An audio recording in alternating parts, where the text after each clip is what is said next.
목적지 지으실 때 선생님들 다른 것들에 대한 투자는 그렇게 많이 안 하셔야 되는데 창문하고 문은 투자를 많이 하셔야 돼요. 거기에서 성능 차이가 엄청나게 차이가 납니다. 그래서 반드시 고려하실 때 집을 지으실 때는 창문은 좋은 걸 쓰셔야 돼요. 자, 그래서 이게 단열을 고민을 많이 해야 되고요. 자, 선생님들, 이게 우리가 집을 처음에 딱 들어가 살면은 이 집이 계속 처음하고 똑같아야 되는데, 그렇지 못해요. 왜? 이 집이 점점점 살면서 추워지기 시작합니다. 그런 거 혹시 얘기 못 들어보셨나요? 자, 목조택은 그런 걸 조금 신경 써서 지으시면은 그런 게 별로 없어요. 자, 아까 말씀드렸다시피, 주택을 짓고 살고 있는데, 처음에는 좀 따뜻했습니다. 살다 보니까 추워지는 거예요. 그러다 보니까 이게 집이 정이 안 가고 계속 살기 힘들어지고 그런 경우 있을 수 있잖아요. 그래서 저희는 우리나라 경우는 주택보다는 이제 아파트 쪽으로 많이 옮겨가신 거고. 근데 이건 이유가 있습니다. 이제 그 이유에 대해서 조금 더 말씀을 드릴게요. 자, 요걸 말씀을 드리려고 하면 일단은 저희가 단열을 하는 방식에 대해서 좀 말씀을 드려야 돼요. 자, 단열하는 위치에 따라서 뭔가 좀 달라질 수 있는데 단열재가 구조체의 어디에 있냐에 따라서 외단열, 중단열, 내단열 이렇게 구분을 합니다. 자, 우리 구조체가 이렇게 있으면 자, 우리 구조체가 이렇게 딱 벽체가 위에서 봤습니다. 위에서 이렇게 딱 있으면 단열재가 이게 외기입니다. 외기. 외부, 내부라고 딱 표현하면 나중에 저희 단열 파트 가서 또 공부 엄청 할 겁니다. 단열 정말 중요한 부분이기 때문에 깊이 있게 공부를 할 텐데 그 전에만 말씀을 드리자면 자, 외부가 내부가 있습니다. 그럼 단열재가 어떻게? 여기 이렇게 위치하고 있으면은 뭐다? 외단열. 그리고 단열재가 어떻게? 중간에 위치하고 있으면 이건 중단열. 여기 내부에 하고 있으면 내단열. 이거는 외단열,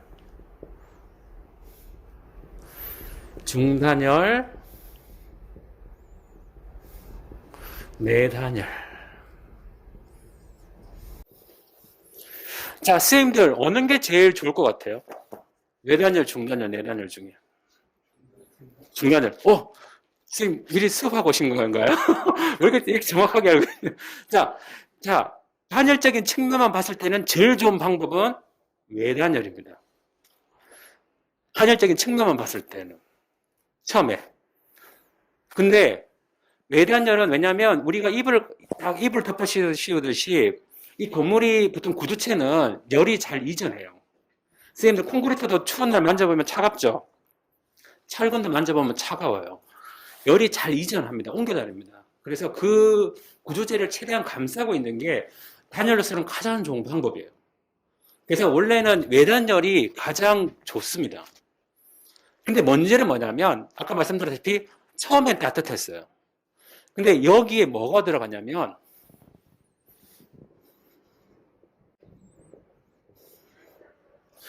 자, 우리나라는 계절이 있습니다. 우리나라는 계절이 있죠. 겨울도 있고 여름도 있고. 그래서 항상 물건들이 외부에 있는 거는 수축 평창을 합니다. 그래서 여름에는 어떻게 넓었다가 겨울에는 수축하면서 크랙이 발생합니다. 자, 크랙이 뭐냐면 이게 뭔가 표면에 금이 발생하기 시작해요. 근데 금이 발생하면 여름에 비가 옵니다. 빗물이 그 크랙을 타고 흘러 들어갑니다. 그러면 이 크랙의 빗물이 외부 단열재에 물이 들어가게 되는데 단열재의 최대의 적은 압축하고 물입니다. 물.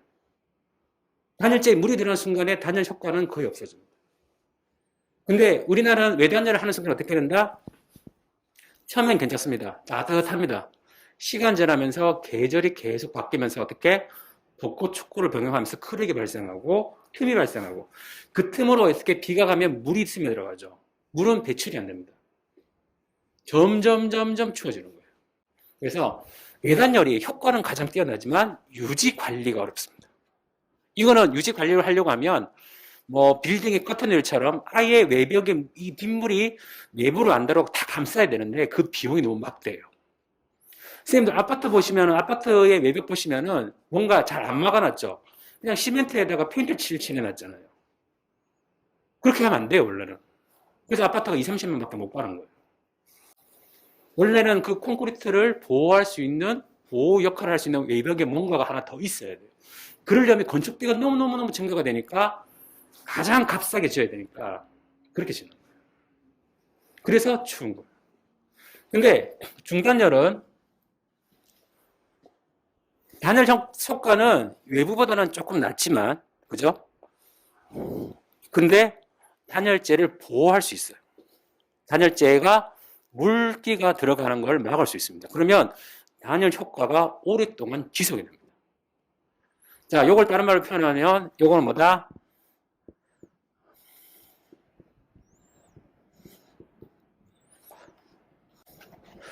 자, 외단열은 RC. 그죠? 자, RC는 뭐죠? 촬영 콘크리트 구조물에 외단열이 들어가고, 목재는 뭐다? 중단열. 예단열은 같이 할 논의가 없습니다. 제일 안 좋은 방식입니다. 실내 공간도 줄어들고, 그리고 단열 효과도 제일 떨어지고, 그리고 좋은 게 제일 없습니다. 그래서 가장 안 좋은 방식이고, 선생님들은 되도록이면 외벽을 단열재를 보호할 수 있으면 외단열로 가는 게 맞고, 그게 아니면 어떻게? 중단열로 가야 된다. 이거는 이런 방식에 대해서는 저희가 조금 더 나중에 한번 수업 시간에 더 말씀을 좀 드리겠습니다. 어떻게 해야 되는지 가장 좋은 거. 저는 수업 시간에 선생님들 말씀을 드리는 게, 이거 좋습니다. 이거 쓰세요. 이런 거 없습니다. 이거 비싼 거, 이거 쓰세요. 그런 거 없습니다. 가장 기본에 충실하고 원리에 충실하면 된다. 그리고 비싼 자재보다는 저렴한 자재를 알맞게 쓰는 것이 가장 중요하다라고 말씀드리거든요. 비싼 자재 저는 쓰는 거 별로 안 좋아합니다. 있는 것 갖고 최대한 활용해 쓰면 돼요. 자, 그래서 이렇게 되기 때문에 스티로폼과 RC 구조물에 비해서는 목 구조가 중단열로 상당한 오랫동안 단열 효과를 유지할 수 있습니다. 그래서 목조 되게 괜찮은 겁니다. 여기까지 질문 있으신가요? 네.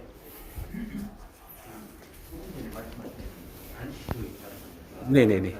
네. 외벽을 단열 않고 그냥 페인트마다 하는 것 같은데 네. 그걸 RC를 외단열을 뭘로 적용하는데 보통은 가장 많이 쓰시는 게 EPS나 XPS, 스티로폼이나 아이소핑크를 많이 쓰시거든요. 그거 쓰시고 거기 외적으로 이제 그 단열재를 보호할 수 있는 방법을 써야 되는데 외부 마감이나 석재나 다른 걸 쓰시잖아요. 보통 조적을 하시는, 조적은 뭐냐면 벽돌 쌓는 거 그런 거 하시든지 방법을 하는데 어떻게든 물은 들어갑니다. 물이 타고 들어갑니다. 그럼 결국은 처음엔 괜찮다가 시간이 지나면서 어떻게 단열이 점점 떨어집니다. 그래서 제가 일전에 한번 봤는데, 제가 집이 화서역이거든요. 화서 성당을 짓는데, 그분 신경 엄청 많이 쓴 거예요. 어떤 점에서 그러냐면, 건물을 짓고 딱 지나면서 시공한 걸 딱 봤는데, 이 건물은 RC 구조물인데, 콘크리트 구조물인데, 거기다가 외부에 단열재 부착하고, 그 바깥쪽에다가 하우스랩을 붙이는 거예요. 목조택에는 하우스랩을 붙이는데, RC 구조물에는 하우스랩을 붙이는 경우가 거의 없습니다. 그럼 그 부분 설계를 하고 시공하는 회사는 어떻게 했다? 단열재가 물에 젖으면 보통 문제가 되니까 이 하우스랩을 덮었다는 거거든요. 하우스랩은 뭐냐면 투습 방수제예요. 자, 습기는 어떻게? 투습. 습기는 옮겨다닐 수 있는데 어떻게? 방수. 물은 못 들어가요. 옛날에 우리 고텍스 이런 거 혹시 아시나요? 옷 입잖아요. 옷 신발 이런 고텍스. 그게 그런 거잖아요. 습기는 옮겨다니는데 물은 어떻게? 못 들어가는 거. 비쌌죠? 상당히 비싸고. 그렇죠. 그 지금 많이 흔해진 것 같은데 하우스랩은 그런 개념입니다. 하우스랩은 어떻게 투습은 되고 어떻게 습기는 왔다 갔다 하는데 방수는 되는 자재. 제일 많이 쓰는 게 타이백 회사. 이름 혹시 들어보신 분도 계실 것 같아요. 그래서 거기 RC 구조물인데 외단열도 하고 하우스랩도 두른 거예요. 그 경우는 진짜 드뭅니다. 근데 거기에 시공하신 분은 진짜 조금 설계라든지 시공을 알고 하시는 분이에요. 그런 게 눈에 보이는 거예요. 이 사람 좀 알고 있구나. 그죠? 이해가 조금 가시죠? 예. 여기 세부적인 내용이 막 있습니다. 그런 것들은 단열 파 때 또 들어가 또 설명해 드립니다. 깊이 있게, 체계적으로 쫙쫙쫙. 또 질문 있으신가요? 제가 수업 스타일이 좀 그렇습니다. 질문 오면 계속 여기에 풀어서 설명을 드리는 거 좋아요.